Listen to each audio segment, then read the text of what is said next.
आज हम आप सबके माध्यम से विभाग और सरकार के साथ जो हमारा एक मुद्दा चला हुआ है, अलग निदेशालय की जो हमारी मांग है, उसके बारे में यहाँ पर विचार रखने के लिए इकट्ठे हुए हैं। सर, मैं आपको बताना चाहता हूँ कि पिछले दिनों जो हमारे 2 निदेशालय हुआ करते थे, उन्हें मर्ज करके एक शिक्षा निदेशालय बना दिया गया, जिसमें हमारा जो प्राथमिक शिक्षा का ढांचा था उसे हायर के साथ मर्ज करने का प्रयास किया जा रहा है। और जब हम गौर से इन प्रयासों को देखते हैं तो हमें ये लग रहा है कि ये एक सुनियोजित तरीके से हमारे प्राथमिक शिक्षा को, प्राथमिक विंग को समाप्त करने का प्रयास है। सर, लगभग 40-45 साल से ये 2 निदेशालयों का ढांचा चला हुआ था और बहुत बढ़िया तरीके से सारे काम हो रहे थे, लेकिन फिर इसे एक करने का प्रयास किया जा रहा है। जब हम उनसे बात करते हैं कि इसकी क्या आवश्यकता पड़ गई, तो हमें यह जवाब दिया जाता है कि 2 जो निदेशालय थे वो प्रॉपरली वर्क नहीं कर पा रहे थे, इसलिए इसे मर्ज करके एक किया जा रहा है। अब ये तो समझ से बाहर है कि जब 2 विभाग काम कर रहे थे, जब कोई काम प्रॉपरली नहीं हो पा रहा था, तो एक विभाग जो है वो कैसे उस काम को प्रॉपरली कर पाएगा।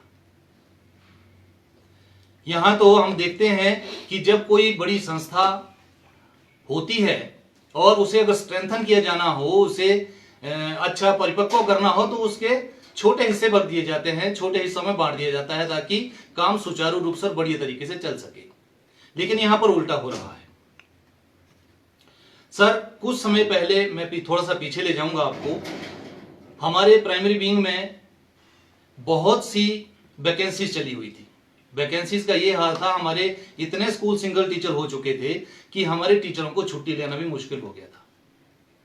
उस समय हमने मांग उठाई कि जल्दी से जल्दी इन पोस्टों को भरा जाए ताकि शिक्षा भी सुचारू रूप से चल सके और बाकी के काम भी। तो उस समय विभाग एक प्रपोजल लेकर आ गया क्लस्टर की, कि क्लस्टर सिस्टम लागू किया जाए। उसमें क्या था कि जो अपर प्राइमरी के टीचर थे वो भी आकर प्राइमरी स्कूलों में पढ़ाएं ताकि ये गतिरोध ना बन पाए।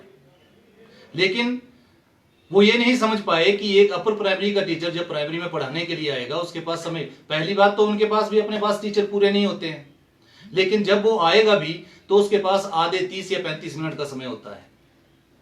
जबकि हमारे प्राइमरी विंग में अगर कोई भी एक टॉपिक किसी क्लास को पढ़ाना हो तो 1 से 1.5 घंटे का समय चाहिए होता है। तो मुझे नहीं लगता कि एक बहुत अच्छी सूझबूझ भरा निर्णय था। उसके पश्चात सर, बात करता हूं हमारे बच्चों के स्पोर्ट्स की। मैं ये बताना चाह रहा हूं कि कैसे कैसे हमारे मन में ये आया कि ये जो हमारे ढांचे को खत्म करने का एक षड्यंत्र सा चल रहा है।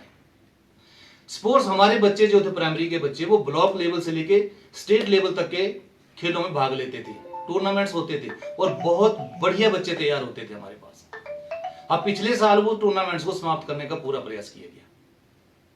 हमारे टूर्नामेंट्स लास्ट में जब हमने विरोध किया तो एकमात्र ब्लॉक लेवल का टूर्नामेंट, वो भी 1-2 गेम है, वो बता दी गई कि इन गेमों को करवाओ और खत्म। अब मुझे ये समझ नहीं आता सर, जब बात की गई तो जो हमारे अधिकारी हैं, शिक्षा के उच्च अधिकारी हैं, सेक्रेटरी एजुकेशन, वो कहते हैं कि अगर इन प्राइमरी के बच्चों को खिला के करना क्या है, क्या ये कोई ओलंपिक मेडल लेकर आने वाले हैं? अब मुझे ये समझ नहीं आ रहा कि उन्हें ये समझ क्यों नहीं है। वो इतने बड़े बड़े कंट्रीज हैं जहां पर इतने सारे लोग मेडल लेकर आ रहे हैं, तो वहां पर क्या है, वो छोटा सा बच्चा भी एडमिशन भी नहीं होती, वहीं से उसकी ट्रेनिंग स्टार्ट हो जाती है। तब जाकर वो ओलंपिक से मेडल लेकर आते हैं। कितने मेडल लेकर आते हैं छोटे छोटे। हमारी इतनी बड़ी कंट्री है लेकिन कितने थोड़े से मेडल आ रहे हैं।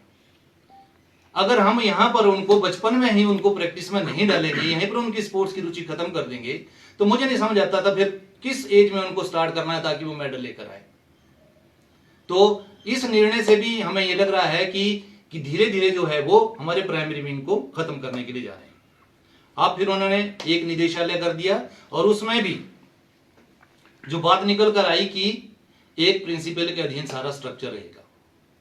मैं आपको बताना चाहता हूं सर, एक जेबीटी टीचर 25-26 साल की नौकरी करने के पश्चात एक एचटी की पोस्ट पे प्रमोट होता है और वहां भी उसे कोई फाइनेंशियल बेनिफिट नहीं है अभी तक। उसके बाद वो 2-3 साल के बाद सीएसटी के लिए प्रमोट होता है, उसके बाद वो बीओ प्रमोट होता है। यहां पर हमारी प्रमोशंस खत्म हो जाती है। लेकिन अगर वो ये सारी शक्तियां भी एक प्रिंसिपल दे देंगे तो हमारा तो सारा ढांचा ही खत्म हो जाएगा। तो क्या हमारा बीओ सीएसटी जो है वो क्या एकमात्र कठपुतली बनकर रहेंगे? तो हमारा इस बारे में सख्त विरोध है कि हम किसी भी तरह से ये मंजूर नहीं करेंगे कि हमारी बीओज की जो वित्तीय और प्रशासनिक शक्तियां हैं वो समाप्त हों, हमारे सीएसटी की जो इंस्पेक्शन शक्तियां हैं वो समाप्त हों। तो ये सारी बातें जो है हमारे जो आजकल धरना भी हमारा उधर शिमला में आपको पता ही है कि चला हुआ है, क्रमिक अनशन वहां पर हमारा जारी है। सर, इन सब बातों को लेकर हमारी समय समय पर वार्ता हुई है। जो हमारे सेक्रेटरी एजुकेशन है उनके साथ भी बात हुई है और जो शिक्षा मंत्री जी हैं उनके साथ भी बात हुई है। और हमने हर बार जो है अपनी जो है उनके सामने जो है प्रपोजल्स रखी हैं कि इस तरह से करना चाहिए। और हमने उनसे कहा था कि आपके पास जो भी प्रपोजल है, जो भी आपके पास ड्राफ्ट है कि आप क्या करने जा रहे हैं किस तरह से, वो हमें बताइए ताकि हम अपनी वैल्यूएबल सजेशन आपको दे सकें, जो कि आपके भी और हमारे भी काम आ सकती हैं। लेकिन आज तक किसी तरह की कोई ड्राफ्टिंग हमें नहीं बताया गई कि वो क्या करने जा रहे हैं। जब इस तरह का सारे ये बातें हुई और हमारे अध्यापकों में निराशा फैलती जा रही थी, कोई नहीं सुन रहा था, तो उसके पश्चात जो था उस धरना प्रदर्शन का निर्णय लिया गया जो कि 26 अप्रैल को शिमला के चौड़ा मैदान में हुआ। और उस दिन हजारों शिक्षक जो थे हमारे वो चौड़ा मैदान शिमला में पहुंचे और वहां पर बहुत ही बढ़िया शांतिपूर्ण तरीके से उन्होंने अपना धरना प्रदर्शन किया ताकि सरकार तक, विभाग तक हमारी बात पहुंच सके। लेकिन जैसे ही धरना समाप्त होते होते अभी हम डायरेक्टर साहब को ज्ञापन दे ही रहे थे कि उतने में हमारे 4 साथियों के सस्पेंशन ऑर्डर रिलीज हो चुके थे। अब देखिए, ये एक लोकतांत्रिक देश है जहां पर लोकतंत्र की बहुत वैल्यू रहती है, लेकिन यहां पर हो क्या रहा है? डिक्टेटरशिप की भी हद होती है। अभी धरना समाप्त हो रहा था और 4 लोगों के सस्पेंशन के ऑर्डर आ गए। नेक्स्ट डे पता लगता है कि 800-900 लोगों के ऊपर एफआईआर लॉस। किस बात की एफआईआर? कि यातायात अवरोध कर दिया। कोई यातायात कहीं अवरुद्ध नहीं हुआ, किसी तरह की कोई तोड़फोड़ नहीं, कोई कानून हाथ में नहीं लिया गया, लेकिन फिर भी इस तरह की कार्रवाई। हालांकि जब हमारा धरना प्रदर्शन वहां हो रहा था तो उप मुख्यमंत्री जी वहां से क्रॉस हुए, किसी तरह की बाधा नहीं थी, बिल्कुल आराम से उनकी गाड़ियां क्रॉस हुई, दुनिया भर की गाड़ियां वहां आराम से गई, कोई दिक्कत नहीं थी। तो ये तानाशाही मुझे समझ नहीं आ रहा है। और यही नहीं रखे, उसके पश्चात जो था पूरे प्रदेश से 12 जिलों से जो भी हमारी डिस्ट्रिक्ट की कार्यकारिणी थी उनकी ट्रांसफर के लिए प्रपोजल मंगवा ली गई कि इन सबको ट्रांसफर किया जाए। तो ये तानाशाही रवैया नहीं चाहिए। लोकतंत्र है, यहां पर तो वार्तालाप से ही समाधान होगा। कहीं भी कोई भी समस्या है तो वार्तालाप नहीं हो सकता है, तो मुझे नहीं लगता यहां किसी समस्या का कोई समाधान हो सकता है। सर, इसके बाद मैं आपके बात करूंगा कि बात करते हैं क्वालिटी एजुकेशन की। अब क्वालिटी एजुकेशन कैसे आएगी? अगर ये बात करते हैं कि एक ढांचा बना देंगे उससे क्वालिटी एजुकेशन आएगी? नहीं आएगी। सिंगल टीचर है, कहीं पर 2 टीचर हैं, कभी नहीं आ सकती है। आप अध्यापक दीजिए, क्वालिटी एजुकेशन आएगी। आप स्कूल को मर्ज कर रहे हैं, ठीक है, हम आपका साथ देते हैं, ठीक है मर्ज कीजिए, लेकिन एक तरीका होना चाहिए। हमारे सराउंडिंग में मान लो 5 स्कूल हैं, हम उनको दे रहे हैं प्रपोजल कि 5 स्कूल हैं, आप 4 को बंद कर दो, 1 को सर्वाइव करो, लेकिन उस 1 स्कूल में 5 अध्यापक दो और उनकी लायबिलिटी फिक्स करो। कैसे क्वालिटी इंप्रूव नहीं होगी? लेकिन आप 4 स्कूल भी बंद करेंगे, किसी एक को सर्वाइव करेंगे, वहां भी 2 टीचर रखेंगे और फिर आप बात करेंगे क्वालिटी एजुकेशन की, तो ये कभी भी नहीं आ, बातों से तो कभी नहीं आ सकती है। और जिस तरह की प्रपोजलें चल रही हैं इनसे तो नहीं आएगी।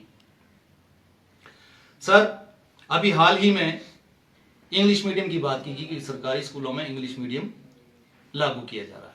ठीक है, अच्छी बात है, बहुत अच्छी बात है, हम स्वागत करते हैं। इंग्लिश मीडियम लागू होना चाहिए, लेकिन लागू करने का तरीका क्या हुआ? अभी जो बुक्स हमारे स्कूलों में आई तो बिना किसी की जानकारी के वो सारी बुक्स जो है इंग्लिश मीडियम की भेज दी गई। सर, एक स्कूल में क्या सभी बच्चे इंग्लिश मीडियम पढ़ने वाले होते हैं? क्या हम उनके ऊपर इंग्लिश मीडियम थोप सकते हैं? अगर मेरा स्कूल है तो मैं अपने स्कूल में कभी नहीं थोप सकता हूं। जो बच्चा इंग्लिश मीडियम में नहीं पढ़ सकता है तो क्या उसको पढ़ने का अधिकार नहीं है? वो हिंदी मीडियम में पढ़ेगा। तो ये कोई जबरदस्ती तो नहीं है, ये तो उस आदमी की लायबिलिटी फिक्स होनी चाहिए जिसने कि सारी की सारी बुक्स जो है वो वहां पर इंग्लिश मीडियम की भेज दी। कितना खर्चा वो बर्बाद कर दिया गया, कितना धन बर्बाद कर दिया गया, लेकिन उस तरफ किसी का ध्यान नहीं है। टोटली कुल मिलाकर जो है हमारे बीइंग को कैसे समाप्त करना है उस तरफ को ध्यान दिया जा रहा है। सर प्री प्राइमरी की क्लासेस हमारे पास चल रही हैं, काफी समय से चल रही हैं। जब स्कूल मर्जिंग की बात आ रही थी तभी हम कह रहे थे कि कुछ स्कूलों में एनरोलमेंट कम है, लेकिन हमारी जो प्री प्राइमरी के बच्चे हैं वहां पर एनरोलमेंट हमारे पास बढ़ के आ रही है, लोग विश्वास कर रहे हैं। तो उस एनरोलमेंट को भी हमारे बच्चों के एनरोलमेंट के साथ जोड़ा जाए ताकि हमें भी उसका फायदा मिले और आगे के लिए संख्या बढ़े, लेकिन वहां पर भी नहीं जोड़ा जा रहा है। जब वो बच्चे हमारे पास पढ़ रहे हैं, हमारे पास एमडीएम खा रहे हैं, तो उनको हमारी एनरोलमेंट में क्यों नहीं जोड़ा जा सकता है? जब सेक्रेटरी एजुकेशन जी से बात की गई तो उन्होंने कहा कि नहीं जोड़ा जाएगा। मैंने कहा हम उनको पढ़ा रहे हैं, हमने कहा तो उन्हें मत पढ़ाओ। मैंने कहा हम उन लोगों को खाना खिला रहे हैं तो उन्हें मत खिलाओ। तो ये मतलब ये कोई समझ से बाहर का रवैया है कि वो क्या सोच कर चले हुए हैं और मतलब एक डिक्टेटरशिप की तरह जो है वो काम कर रहे हैं।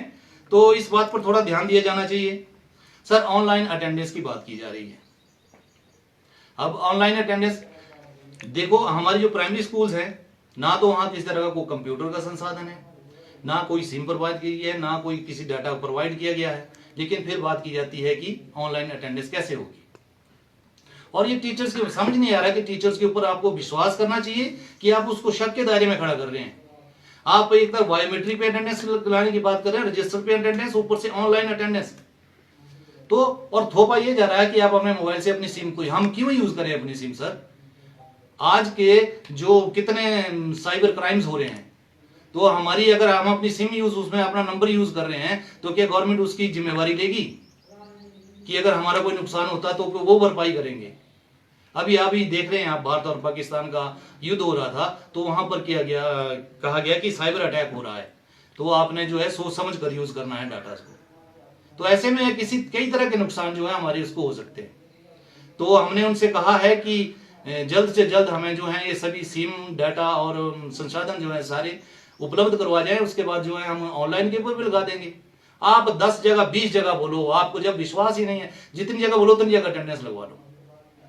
तो ये सारी चीजें हैं सर। तो इन चीजों को लेकर हमारा विरोध चला हुआ है। शिमला में धरना प्रदर्शन लगातार आज 17 दिन हो गए हैं। 17 दिन से हमारा कर्मिक अनशन चला हुआ है। अगर अब भी हमारी बात को नहीं सुना जाता है, डायलॉग के लिए नहीं बुलाया जाता है, तो बड़ी सीधी सी बात है कि एक विशाल धरना और किया जाएगा और उसमें हमारे सभी 20,000 25,000 के करीब जो है वो सभी शिक्षक जो है वो वहां शिमला पहुंचेंगे और एक और धरना दिया जाएगा। उसके पश्चात भी अगर सुनवाई नहीं होती है तो अमन अनशन जो है वो हमारा वो भी चल पड़ेगा और इसकी सारी जिम्मेवारी जो है वो विभाग की और सरकार की रहेगी। कितने दिनों के बाद होगा ये? सर बहुत जल्दी, अभी एक दो दिन में हमारी मीटिंग होने जा रही है। उसमें हम डिसाइड करने वाले हैं कि किस तरह से हमने आगे क्या कार्रवाई करनी है। तो हमारी तो यही मांग रहेगी कि जल्दी से जल्दी वार्ता के लिए बुलाया जाए और इन समस्याओं को समाधान। हमारी कोई बड़ी मांगे भी नहीं है इसमें सर। हम बड़ा सिंपल चाहते हैं कि हमारी बीओ की प्रशासनिक वित्तीय शक्ति खत्म ना हो, सीएच और एसटी जो है, सीएसटी और एसटी जो है उनकी प्रमोशन चैनल्स खत्म ना हो, और इसके साथ हमारे बच्चों के स्पोर्ट्स हैं वो लगातार चलते रहने चाहिए। उनके ऊपर भी कोई प्रभावित नहीं होना चाहिए कुछ।